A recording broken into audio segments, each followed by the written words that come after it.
I met Emma in a university library at 2 in the morning. I was studying wrong, marking everything in yellow. She slid a pink highlighter across the table without asking for anything in return. I never gave it back. 12 years later, she was still the entire architecture of my life. We became best friends the way the best things happen, slowly, then all at once. Sunday coffees that ran 3 hours long, emergency calls at 11 p.m., her stealing food off my plate and me pretending to be annoyed. People always thought we were a couple. We always laughed it off. "We're just friends," Emma would say, easy and unbothered. The best kind, I would add. It was true. It was also, I would come to understand, one of the most elaborate lies I had ever told. Not to anyone else, but to myself. It was a Thursday in October when Emma called and asked me to come with her to her sister Sophie's engagement celebration at her parents' house in Pennsylvania. She said everything was fine. She said it 4 times. I knew something was wrong. In the car, somewhere in Ohio, I noticed her chewing the side of her thumbnail, something she only did when she was anxious. She wouldn't tell me what was going on. She just said, "Follow my lead." I should have pushed harder. I didn't. The moment her family opened the front door, Emma squeezed my hand, hard, deliberate, and smiled and said, "You already know, Noah, my husband." The word hit the air like a stone hitting water. Her mother screamed, not in horror, in joy, the pure, radiant joy of a woman who had just received the most wonderful news in the world. She took my face in both hands and said, with tears running down her face, "I prayed for this. I prayed you would make her happy." I looked into her eyes. I said nothing. The moment closed around us like water closing over a stone. And just like that, I was Emma Lawson's husband. It was nearly an hour before I got her alone. A linen closet, 2nd floor. The two of us in the narrow space between shelves of towels and extra pillows, the party muffled below us. She told me everything. Her grandmother Margaret was gravely ill. 8 months earlier, during a particularly hard week, Margaret had called and said, "I just want to see you happy before I go." Emma panicked. She said she was seeing someone. Margaret asked his name.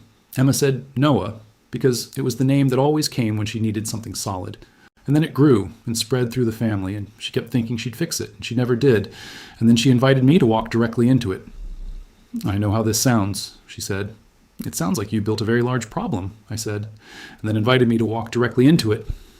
"Yes, that's exactly what I did, and I'm so sorry." I looked at her. I had known Emma Lawson for 12 years.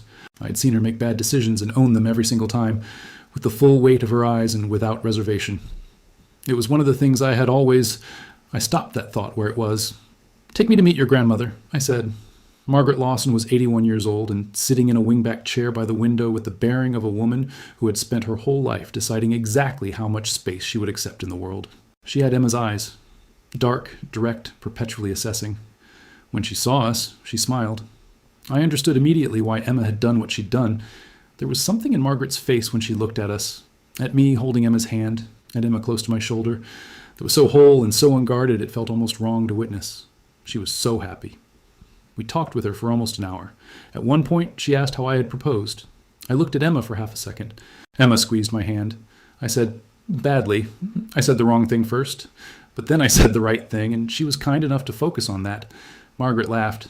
Then she looked at me with the certainty of someone who has made a study of love for 8 decades, and she said, "You love her." It wasn't a question. I looked at Emma. Emma was looking at me. "Yes," I said. And when I said it, I did not feel like I was lying. The weekend unfolded around us. We shared a room. We sat together at every meal. We danced in the kitchen on Saturday night while her family watched, and I held her at the waist, and she fit against me with an ease that had nothing to do with performance. Her father told me he had always known that every time Emma's name came up over the years, it came attached to a story about me. "That's the one," he'd told her mother. "Fathers know." Emma looked at the floor when he said that. Her jaw was tight in the precise way it gets when she is determined not to feel something she is absolutely feeling. I reached over and took her hand. She held mine back. On the last day, everything fell apart. Her sister's fiancé found my professional profile online, listed as single from 2 years ago. He mentioned it casually. Sophie froze. Sophie went straight to Emma.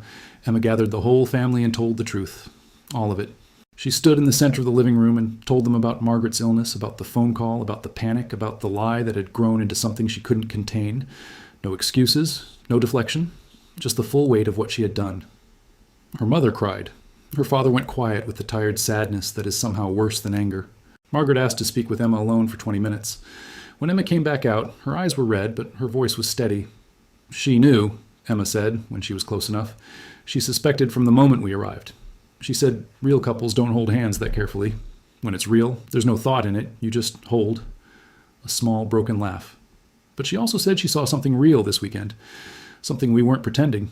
She said she might have been wrong about the marriage, but she doesn't think she was wrong about that.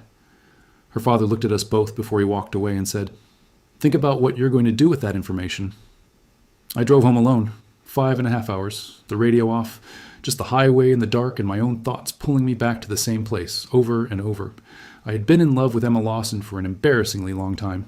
I had called it friendship because friendship felt safe and love felt like risk. I had maintained that story with such discipline that I had almost convinced myself it was true.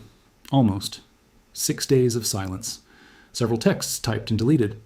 On day 4, I sent, "How's your grandmother?" She replied 3 hours later. Better, actually. Cautiously optimistic. I wrote, "I'm glad." She wrote, "Me too?"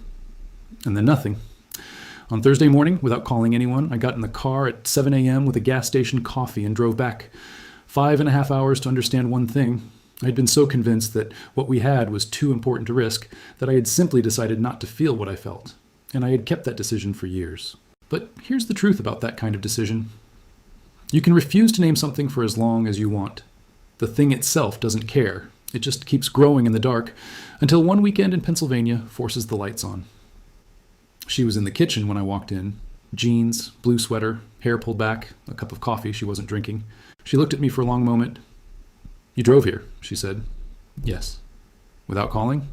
"Yes." "That's a 5.5 hour drive?" "I'm aware." She set her coffee down. I told her everything. That I had spent years being her best friend and telling myself it was enough.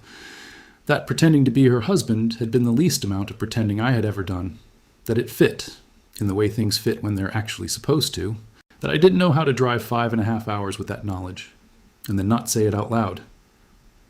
"Emma," I said, "I would like the chance to become one, for real, if that's something you want." She pressed her lips together until they went white. "I've loved you since the library," she said. Her voice was completely steady, which I knew now was the sound of her working very hard. That night with the highlighter, I thought, that's someone I'm going to love for a very long time. And then I was right. And then I spent 12 years being too afraid to be that right out loud. I crossed the kitchen. I took her face in my hands. I kissed her. It was the easiest thing I had ever done. No nerves, no disorientation, just ease. Like a door opening in a house I already knew, like finally turning on the lights.